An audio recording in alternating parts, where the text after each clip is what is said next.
Some storms announce themselves.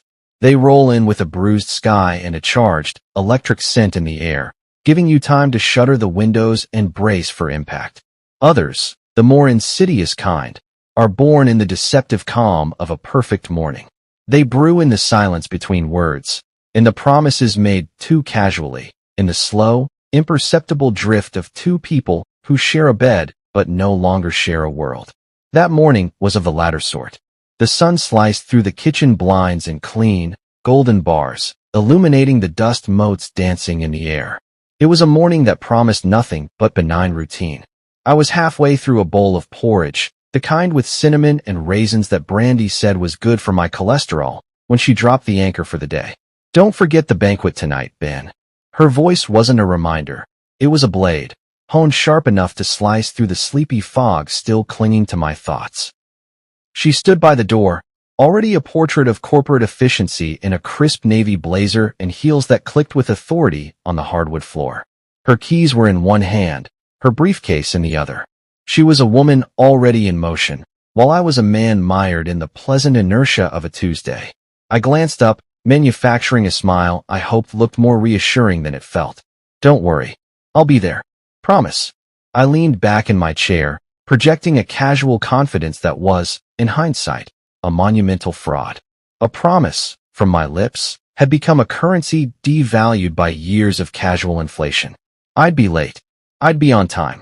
I'd fix the leaky faucet this weekend. I'd be there. They were all just words, puffs of air meant to smooth over the moment.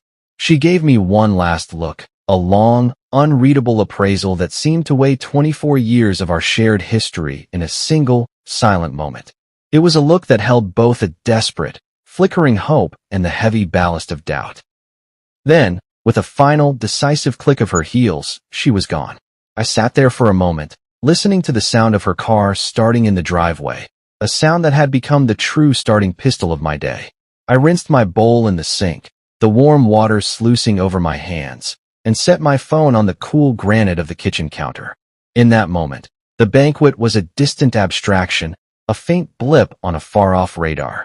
My mind was already elsewhere, captivated by a more immediate and alluring siren song, the crisp, intoxicating promise of an autumn afternoon on the golf course, the satisfying thwack of a well-hit drive, the scent of cut grass, the easy camaraderie of old friends.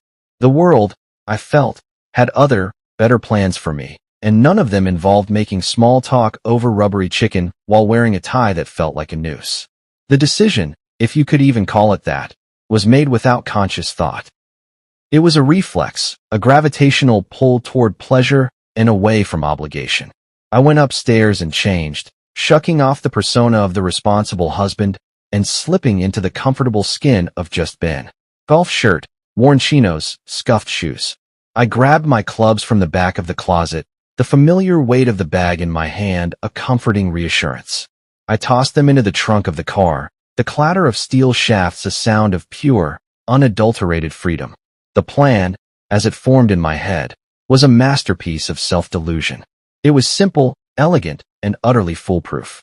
I'd drive out to the Meadow Creek course, enjoy a few rounds with my old college buddies, Jack and Steve, and still make it home with plenty of time to shower, change, and slide into the passenger seat next to Brandy, the picture of the supportive spouse.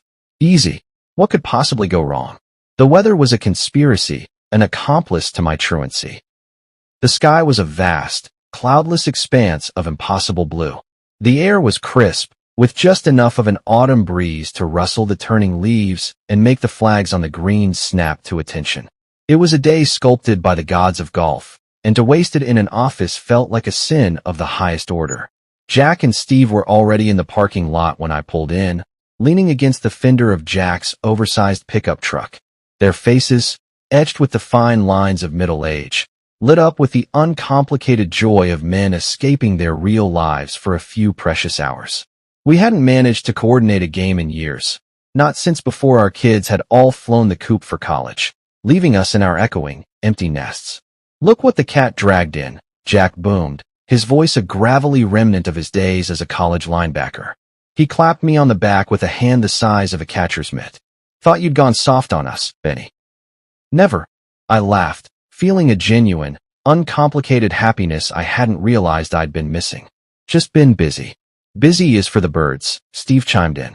He was the quieter of the two, a wiry accountant whose placid exterior hid a wickedly competitive streak on the putting green. Today is for chasing a little white ball and pretending we're still 20. We checked in, grabbed a cart, and headed for the first tee. And this is the thing about golf, the insidious magic of it. It operates in its own temporal dimension. Time on a golf course doesn't tick by in minutes and hours. It flows in a languid, deceptive current of holes played and shots taken. The world outside the manicured fairways and greens simply ceases to exist. There are no deadlines, no obligations, no disappointed wives. There is only the ball, the club, the swing, and the tantalizing promise of the perfect shot. One hole melted into 3, then 6. We fell back into our old rhythms, the easy, profane banter that had defined our friendship for 3 decades. We talked about our kids, now distant voices on the phone complaining about tuition and finals. We talked about our jobs, the quiet resentments and petty triumphs of corporate life. We talked about our aging bodies, the new aches and pains that served as daily reminders of our own mortality. Remember that time in Acapulco? Jack would start, and we'd be off, lost in a haze of embellished memories and shared laughter. I was playing well, better than I had in years. The stress of the last few months, the unspoken tension at home, all of it seemed to sublimate into a pure, focused energy. Each swing was a release, each solid connection of club and ball a small, perfect victory. I couldn't remember the last time I had felt so unburdened, so completely and utterly myself. By the time we made the turn to the back 9, the sun had begun its slow, graceful descent, casting long, dramatic shadows across the course. A faint, nagging thought, a whisper of Brandy's voice, tried to penetrate the blissful bubble I had constructed around myself, but I pushed it away. There was still time. Plenty of time. We finished the 18th hole as the clock was ticking past 3:30. We were all starving, flushed with sun and exertion. The natural next step was the clubhouse, a rustic, wood-paneled sanctuary smelling of stale beer and fried food. We found a table on the patio overlooking the course and ordered a round of beers and 3 massive burgers that arrived glistening with grease. And then the real-time warp began. Fueled by nostalgia and cold lager, we dove headfirst into the past. College days, ill-advised road trips, questionable fashion choices, the ghosts of girls we used to know. The stories got better, funnier, and more heroic with each telling. Time ceased to be a linear progression. It was a swirling, intoxicating eddy of memory and laughter. I glanced at my watch once, saw it was nearing 5, and felt a brief, distant pang of anxiety. But Jack had just launched into the legendary tale of how Steve tried to impress a girl by lighting a flaming shot and nearly set the entire dorm on fire. The anxiety dissolved in a fresh wave of laughter. It was Steve who, in a fit of competitive madness, suggested we squeeze in a few more holes. Just the front 9 again, he urged. I can't let you walk away with the win today, Ben. My pride won't allow it. The sun was a fiery orange ball hovering just above the tree line, painting the sky in breathtaking shades of rose and violet. It was beautiful. It was also a giant, celestial clock screaming that I was late. The weight of my promise to Brandy, no longer a faint whisper, was now a heavy, insistent tug at the back of my mind. But you know how it is. You're with old friends. You're having the time of your life. The real world, with its demands and consequences, feels a million miles away. You think, just one more game. You think, just one more drink. You think, everything else can wait. When we finally, truly, called it a day, the course was bathed in the deep purple of twilight. We returned our carts in a state of weary, happy exhaustion. As we were walking back to our cars, Jack slung an arm around my shoulder. One for the road, he suggested, nodding toward the clubhouse bar. Celebrate the victor. Have I ever turned down a free drink? I joked, the words leaving my mouth before my brain could process the catastrophic stupidity of the decision. I should have said no. I should have invented an excuse, pleaded fatigue, anything. But there's a peculiar, potent strain of peer pressure that exists between old friends, a silent dare to keep the good times rolling, to stave off the inevitable return to reality for as long as possible. We knocked back a couple of beers at the bar, the laughter echoing in the nearly empty room. I remember looking at their faces, ruddy and smiling in the dim light, and thinking, asterisk, this is what life is about. These moments. This is what matters, asterisk. It wasn't until I was alone in my car, the headlights cutting a lonely path through the inky darkness, that the full, crushing weight of my transgression slammed into me. The banquet. The promise. Brandy. My blood ran cold. I fumbled for my phone, the screen lighting up with a dozen missed calls and a string of increasingly frantic texts. Where are you?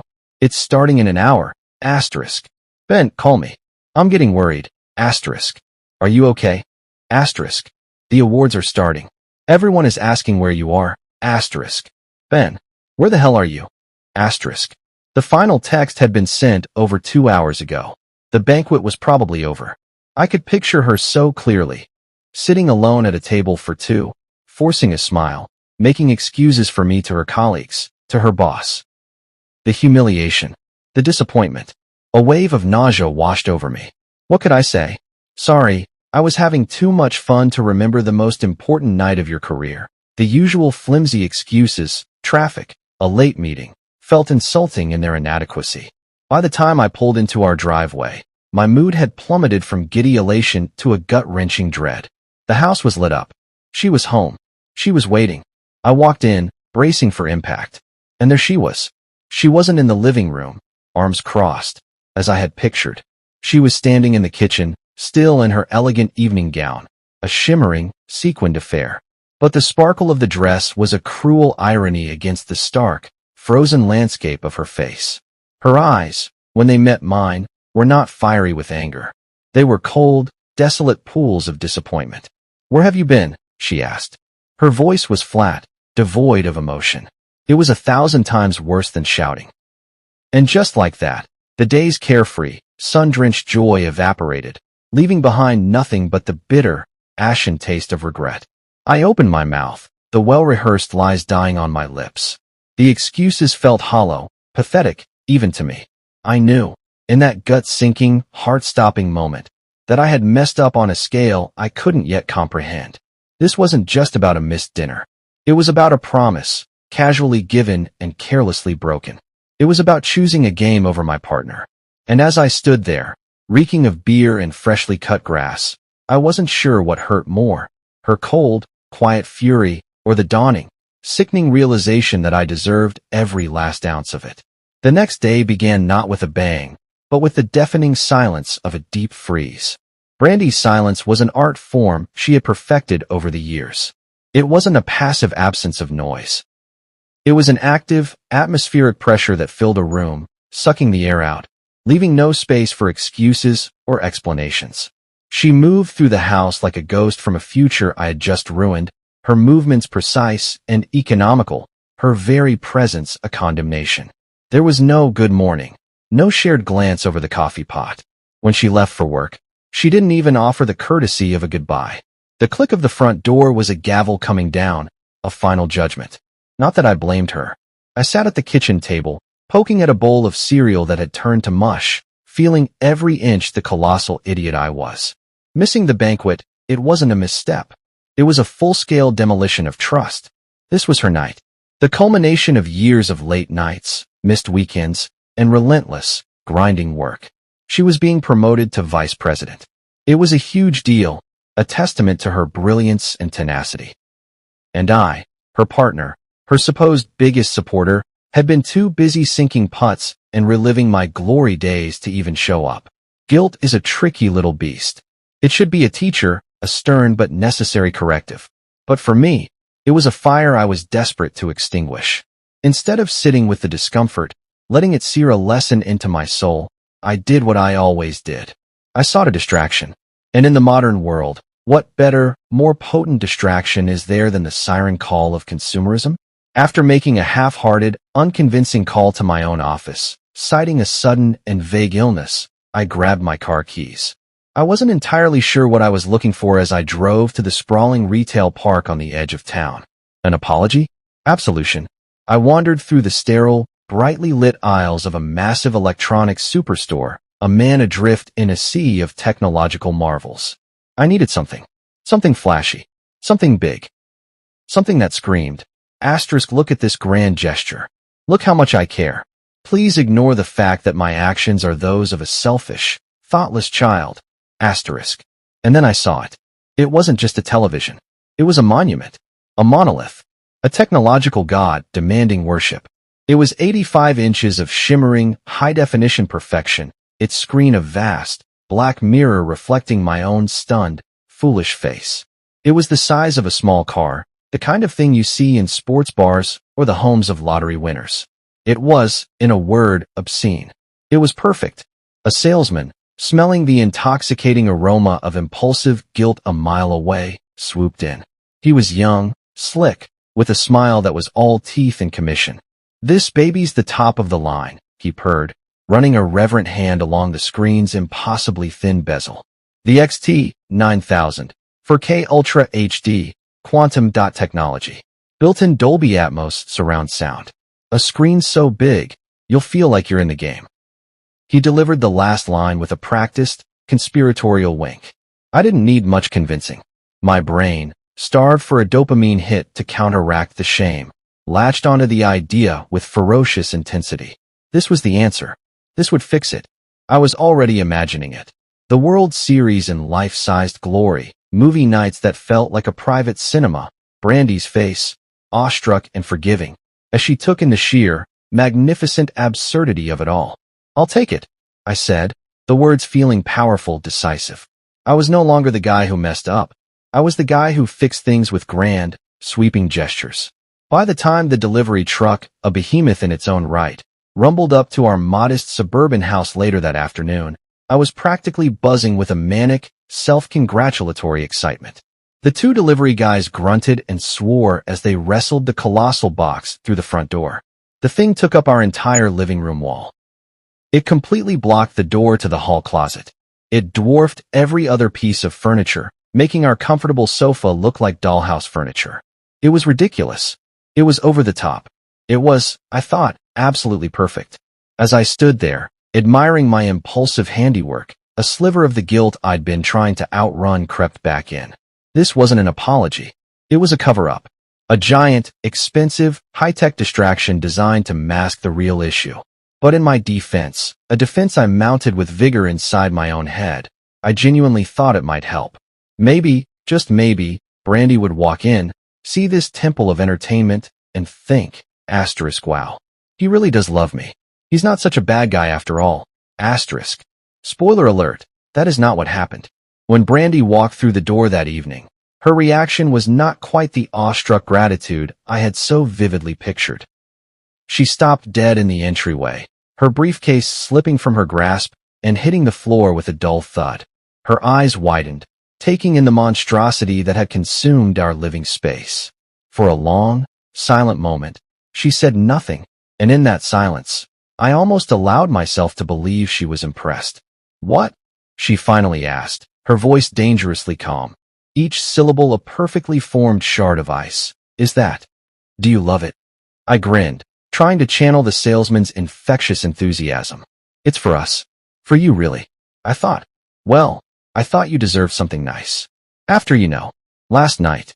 Her face remained a frozen mask. You thought I deserved a television.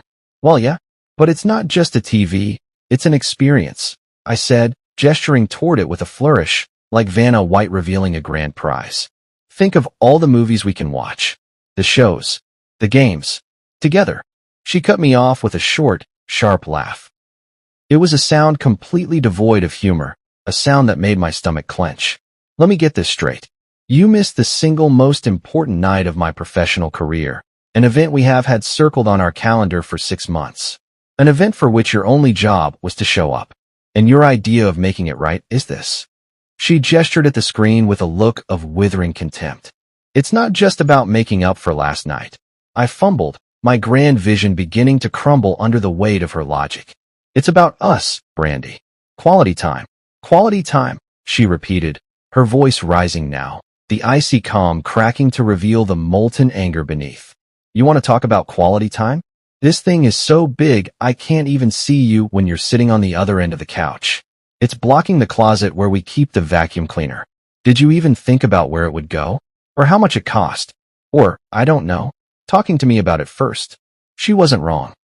I hadn't thought about any of those things. I'd been so consumed by the frantic need to fix my mistake, or at least to paper over it with something shiny, that I hadn't considered her at all. I had considered my own guilt, my own discomfort, and I had bought an 85-inch solution for it. I thought it would make you happy, I said quietly, the manic excitement deflating, leaving me feeling small and foolish, like a child caught trying to glue a broken vase back together. Happy, she snapped, her voice cracking with a mixture of rage and sheer, exhausted disbelief. You think this will make me happy? You want to know what would make me happy, Ben? Showing up when it matters. How about being my partner, my equal, instead of some selfish, clueless, ugh? She threw her hands up in the air, a gesture of complete and utter surrender. She stormed out of the room and up the stairs, the sound of her bedroom doors slamming shut echoing through the house like a gunshot. I was left alone in the living room, in the silent, imposing presence of the giant television. In the quiet, the screen seemed to mock me, its massive, blank surface a monument to my latest, most spectacular failure. I knew I should have gone after her. I knew I should have apologized again, properly this time, without the buffer of a grand, stupid gesture. I should have promised to make it right, to be better, but I didn't. Instead, I slumped onto the couch, grabbed the sleek, futuristic remote, and turned it on. The screen exploded with color and sound, a dazzling, overwhelming flood of sensory input. And I let it wash over me, a welcome anesthetic, drowning out the deafening noise of my own inadequacy. The next morning, the house was steeped in a silence so thick you could taste it. It was the silence of unspoken grievances, of a chasm widening between two people. Brandy wasn't just ignoring me. She was simmering. Every clink of her coffee cup, every rustle of her newspaper, was imbued with a low-grade, vibrating hostility. I didn't blame her. I had not only failed her, but I had then insulted her intelligence with my pathetic, oversized peace offering. She walked into the kitchen, already fully armored in her professional persona, a sharply tailored power suit, hair pulled back in a severe bun, a look on her face that could curdle milk. I'd always admired her drive, that relentless, ferocious ambition. It was what had propelled her to this new height in her career. The banquet I'd missed wasn't just a party, it was her coronation. It was the public acknowledgement of years of sacrifice, of battles fought and won in the brutal trenches of the corporate world. And her king, her consort, had been AWOL. I sat at the table, nursing my coffee, trying to assemble the right words in my head. I'm sorry. I was an idiot. Let me fix this. But every phrase sounded flimsy, a thin patch on a gaping hole. She didn't say good morning. She grabbed a piece of toast, shoved it into a napkin, and headed for the door. Have a good day, I mumbled into my mug, a desperate, last-ditch bid for some form of connection. She paused in the doorway, her back to me. Her shoulders were rigid. Don't forget about the TV, she said, her voice flat and cold. And then she was gone. It wasn't a suggestion. It was an order. An ultimatum. The television, my grand, foolish gesture, had now become my responsibility. Another mess for me to clean up. I knew she was furious. What I didn't fully grasp, not yet, was the depth and breadth of that anger. It wasn't just about the banquet or the TV. Those were merely the presenting symptoms of a much deeper, more chronic disease. Years of small frustrations, of my complacency chipping away at her patience, were starting to coalesce into a single, massive grievance. And I, wrapped in my comfortable blanket of distractions, was too blind to see the storm that had already broken over our heads. Brandy had always been the architect of our lives. She drew the blueprints, managed the timelines, ensured the foundations were sound. She scheduled the vacations, remembered the birthdays, managed the finances. I, on the other hand, was the happy-go-lucky subcontractor who showed up when it was convenient, specializing in spontaneous, often ill-advised, additions to the structure. For years, it had worked, a strange but functional symbiosis. But now, with our two sons off at college and the house suddenly feeling cavernous, the fundamental flaws in our design were becoming glaringly obvious. She wanted to build the next phase of our lives together, a true partnership. And I I had just installed an 85-inch television that blocked a closet. At work, she was ascending. Her new role as VP came with more responsibility, more prestige, more money. She was in her element, thriving. But at home, that success seemed to cast a long shadow, highlighting my own stagnation. She was climbing a mountain, and I was content to sit at base camp, drinking a beer and admiring the view. I wasn't completely oblivious. I wasn't a total fool. I noticed the signs. The late nights at the office became later, more frequent. The excuses were always plausible. A new project launch, a team dinner, a networking event with her boss, Charles. I noticed how our shared dinners dwindled, replaced by me fending for myself with takeout while she ate at her desk. I noticed how our conversations became transactional, brief updates on logistics rather than genuine exchanges. We were speaking two different, mutually unintelligible languages.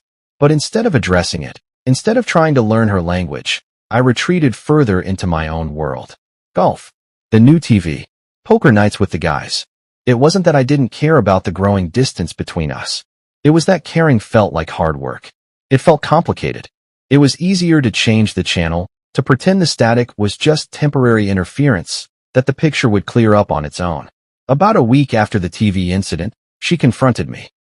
She came home late, looking exhausted but wired, a combination of stress and adrenaline. She stood in the living room, glaring at the giant, glowing screen where I was watching a basketball game. "Ben," she said, her voice tight. "You know this promotion, it's not just about me. It's supposed to be about us. About our future." She paused, shaking her head as if struggling to find the right words. "But you." "I know, I messed up," I said, muting the game. I tried to sound sincere, to meet her halfway. "I should have been there. I should have supported you. I get it." "Do you?"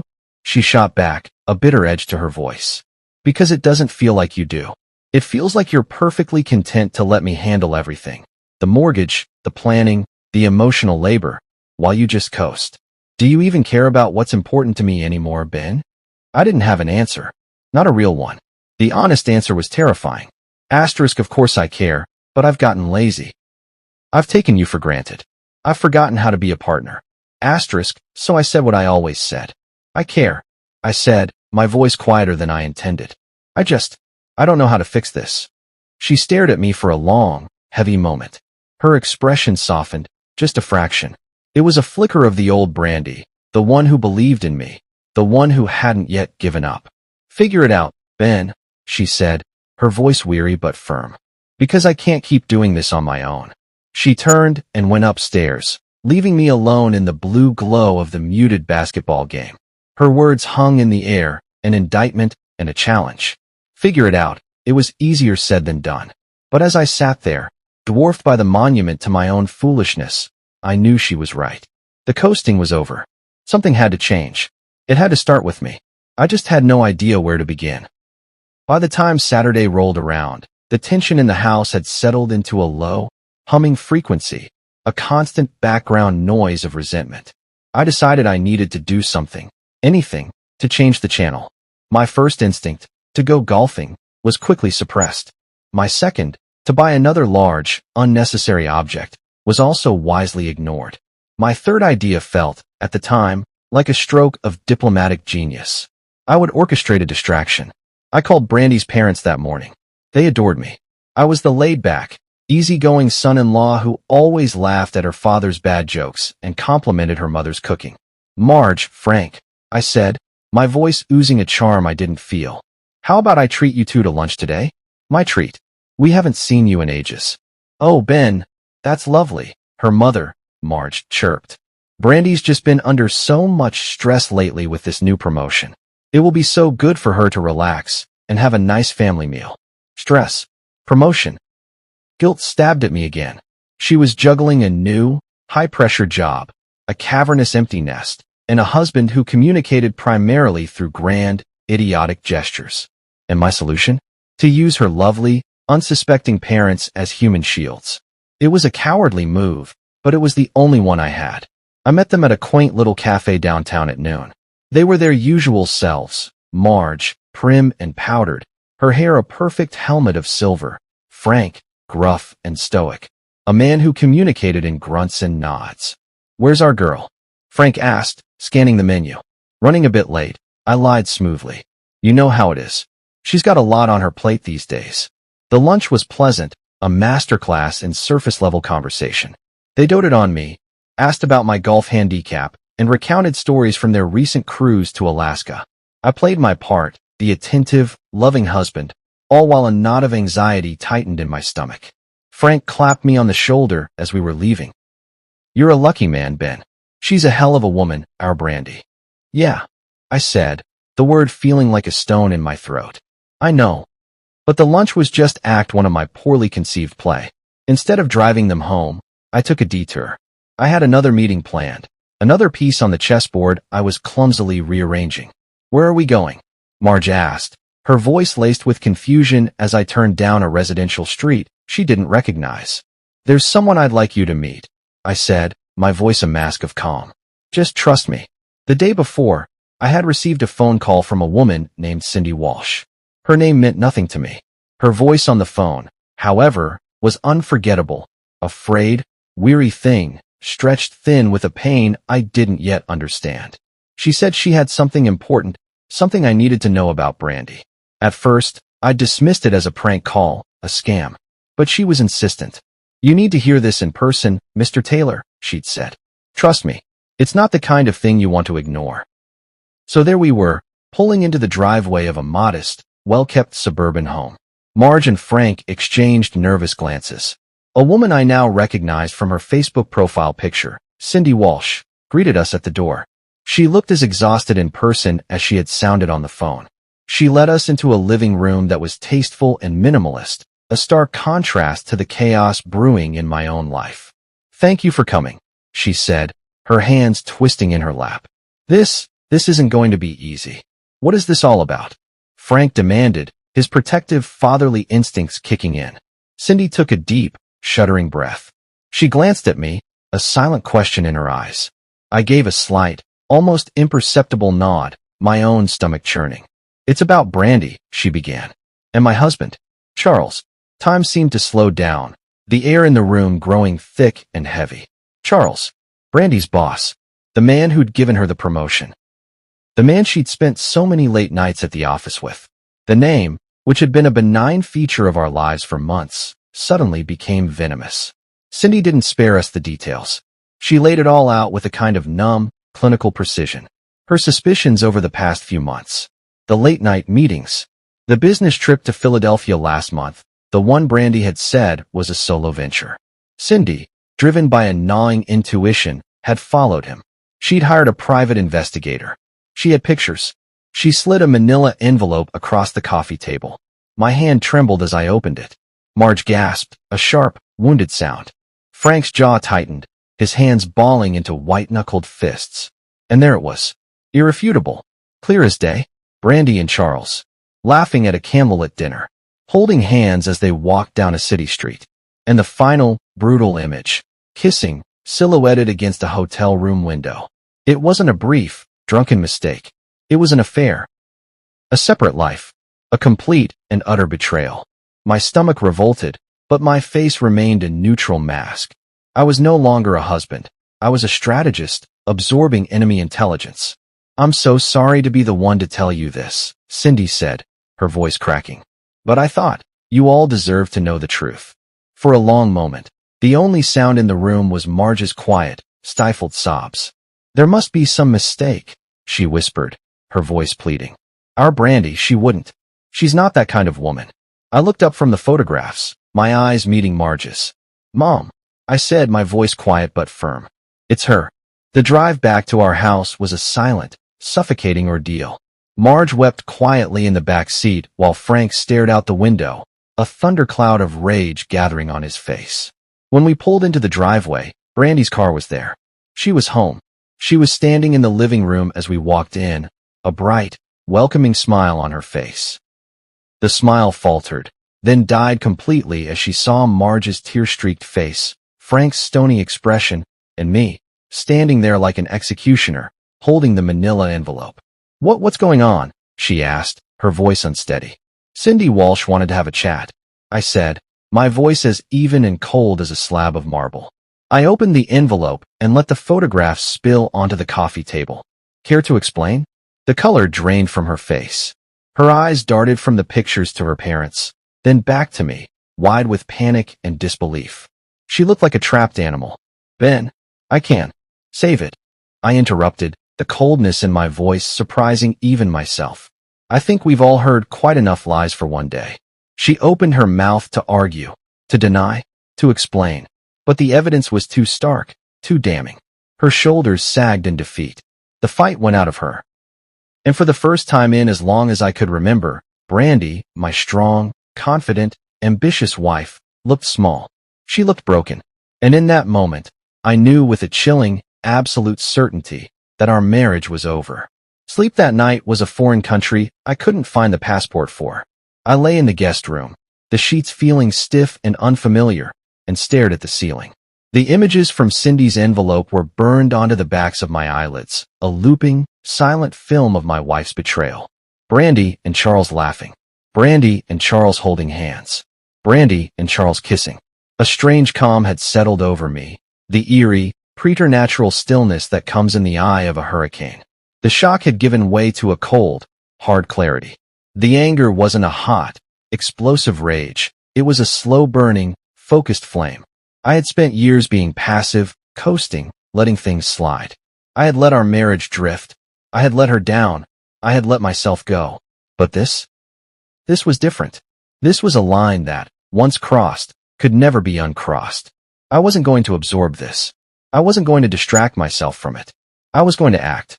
By morning, the plan had solidified in my mind. It was time for consequences. I started with her closet. I didn't tear her clothes from their hangers in a fit of pique. That would have been too easy, too emotional. Instead, I was methodical, almost surgical. I took down her blouses, her dresses, her suits, and folded them with a chilling, dispassionate precision. I lined up her shoes in neat rows inside a cardboard box. Her jewelry, her makeup, the little trinkets on her nightstand. Each item was carefully wrapped in tissue paper and placed in a box labeled with a black marker. It felt less like an act of anger and more like an orderly dismantling of a life. By the time I was finished, her side of our bedroom was a sterile, impersonal space. The closet was half empty. The surfaces were bare. It was as if she had been erased. I carried the boxes downstairs and stacked them in the living room, a silent, damning pyramid of her life with me. When Brandy came downstairs, her face was pale and puffy from a night of crying. She stopped dead at the bottom of the stairs, her eyes wide with a new wave of horror as she took in the scene. What is this?" she stammered, her voice a raw whisper. "This," I said, gesturing to the boxes with a sweep of my arm, "is the logical result of your choices." "Ben, please," she said, her voice breaking. "Don't do this. It was a mistake. A stupid, horrible mistake. I never meant to hurt you." A harsh, bitter laugh escaped my lips. It sounded ugly, foreign, funny. "That's almost exactly what I said to you after I missed the banquet. Remember? You didn't want to hear my excuses.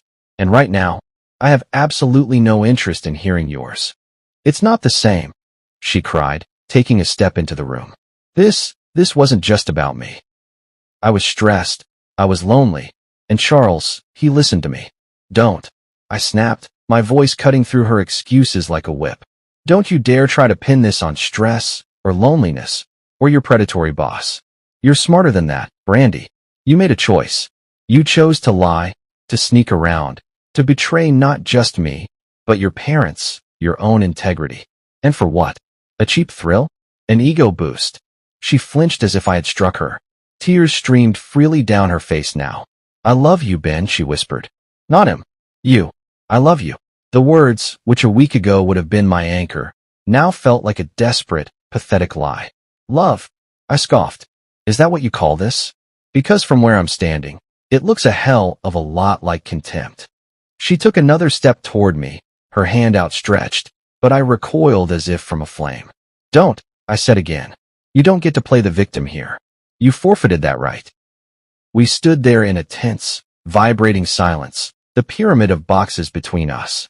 Then, slowly, deliberately, I turned and walked over to the monstrosity against the wall. "The television. You know," I said, my voice calm, almost conversational, as I ran a hand over its smooth, cool screen. I bought this thing thinking it was the answer, thinking it could bring us together, give us something to share. But now it just feels like a monument. A big, black, 85-inch tombstone for our marriage.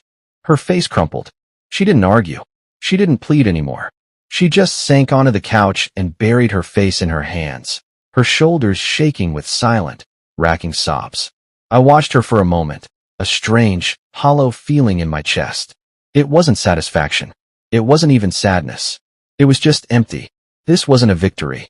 It was a demolition. Finally, I walked over to the stack of boxes and picked up the one labeled shoes. "I'll help you load these into your car," I said, my voice devoid of all emotion. "You can go stay with your parents for a while. They're going to need an explanation eventually. It might as well come from you." She looked up, her eyes red and swollen, a fresh wave of disbelief washing over her face. "Please, Ben," she whispered one last time. "Don't do this. We can fix this. I'll do anything." I shook my head, the decision as solid and unmovable as granite. "Some things can't be fixed, Brandy. This is one of them." Without another word, I carried the first box out to the driveway. She followed, a shuffling, defeated figure. We loaded her car in a grim, methodical silence. By the time we were finished, the sun was high in the sky, casting harsh, unforgiving shadows across the pavement. She climbed into the driver's seat and hesitated, her hand on the key. She looked at me one last time, her face a ruin of regret. "I'm sorry," she said, her voice barely audible over the sound of a neighbor's lawnmower. "So am I," I replied. Then I turned and walked back into the house, closing the door behind me. The click of the lock was a sound of absolute finality. For the first time in 24 years, I was alone. The house was quiet. Not the tense, angry quiet of the past few weeks, but the deep, profound quiet of resolution. I walked into the living room, sat down on the couch, and picked up the remote. As the giant screen flickered to life, I let out a long, slow breath. It wasn't over. I knew that. The legalities, the emotional fallout, the rebuilding of a life, it was all still ahead of me. But this chapter, the one defined by lies and distractions and a slow, painful decay, was finally closed. The first 24 hours after Brandy left were a study in contradiction. The silence in the house was a physical entity, a vast, echoing emptiness that was both oppressive and liberating. I'd walk from room to room, half expecting to see her, to hear the sound of her typing in the home office or humming in the kitchen. Her absence was a presence, a ghost whose outline was defined by the space she no longer occupied. I thought I would feel a grim satisfaction, the righteousness of the wronged party. But vindication is a thin, unsatisfying meal. Instead, I felt hollow. 24 years. You don't just surgically remove 2.5 decades of a shared life without leaving a gaping wound. The toothpaste tube squeezed from the middle. Her stack of books on the nightstand.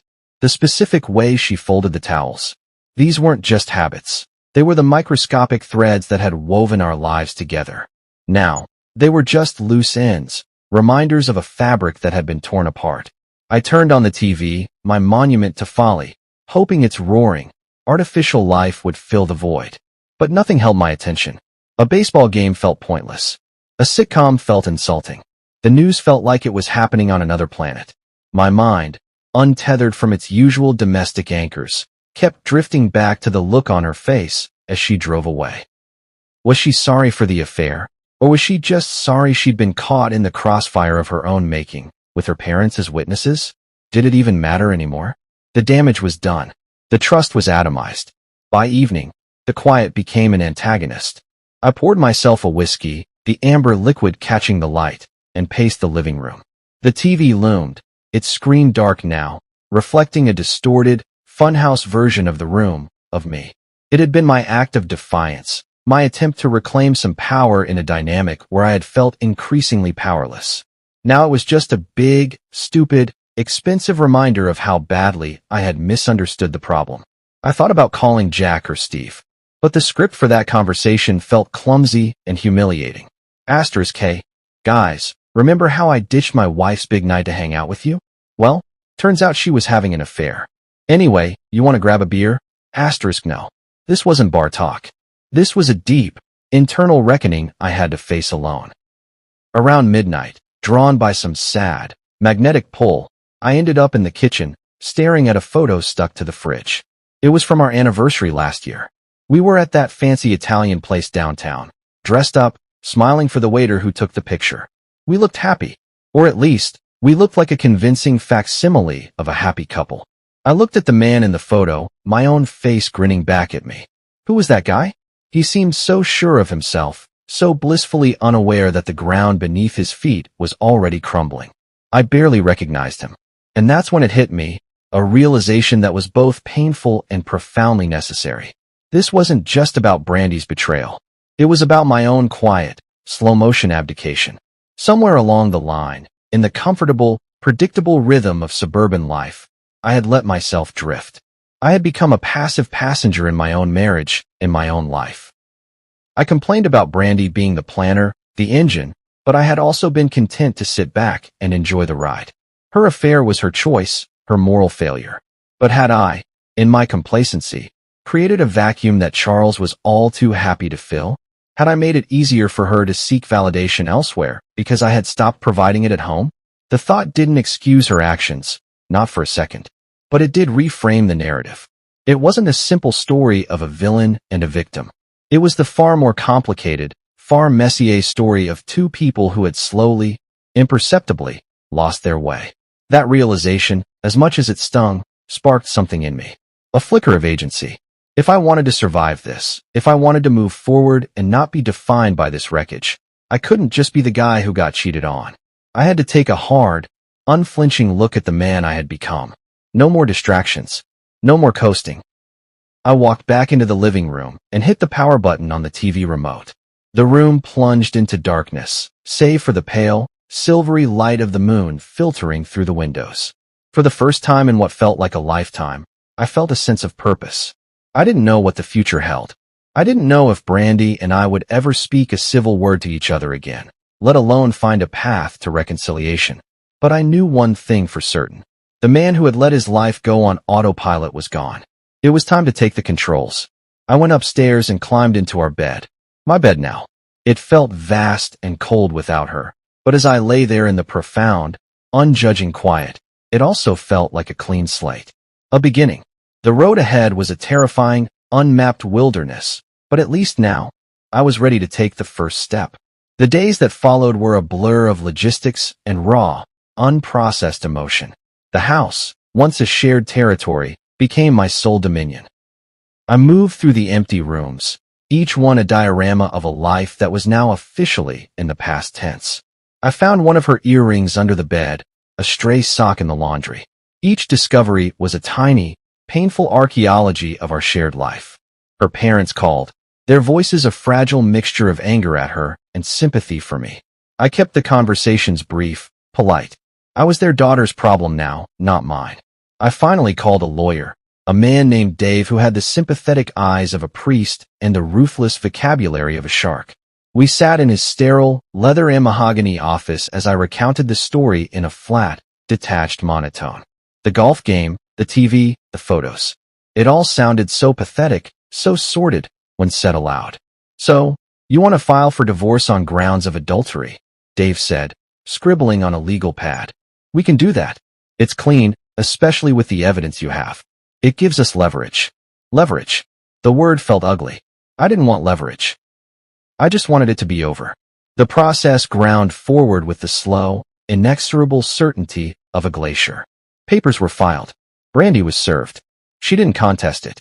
Through our lawyers, we began the grim, transactional business of dividing a life. Bank accounts, retirement funds, furniture. The house, it was decided, would be sold. It was too big for me, too full of ghosts for either of us. In the midst of the legal chaos, I started to build a new routine. I started running in the mornings, pounding the pavement of our quiet suburban streets as the sun came up. The physical exertion was a release, a way to burn off the restless, anxious energy that had taken up residence in my chest. I started cooking for myself, real meals, not just takeout. I found a quiet satisfaction in the simple, focused task of chopping vegetables, of following a recipe. Jack and Steve became my reluctant support group. We'd meet for beers, and they'd let me talk, or not talk, depending on my mood. I was an idiot, wasn't I? I said to them one night, swirling the beer in my glass. About the banquet. About everything. Jack shook his head. You were a husband who got too comfortable, Ben. It happens. Doesn't mean you deserved what she did. Slowly, the sharp, agonizing pain began to dull into a chronic, manageable ache. The anger receded, leaving behind a profound, weary sadness. One Saturday, a realtor came to take pictures of the house. I had spent the entire day before cleaning, decluttering, packing away the personal artifacts of our marriage. The wedding photos, the kids' drawings, the goofy souvenirs from vacations. I packed them all into boxes and stacked them in the garage. The house felt sterile, staged, no longer a home but a product to be sold. As I was clearing out a bookshelf, I found an old, dog-eared copy of a book Brandy loved, its margins filled with her familiar, spiky handwriting. I opened it, and a photograph fell out. It was from our college graduation. We were so young, our faces bright with a future we thought we could control. I stared at it for a long time, at the two smiling strangers who had no idea of the compromises and disappointments, the joys and the betrayals that lay ahead. And for the first time since this whole nightmare began, I cried. Not for the loss of the marriage, but for the loss of that innocent, unshakable belief in forever.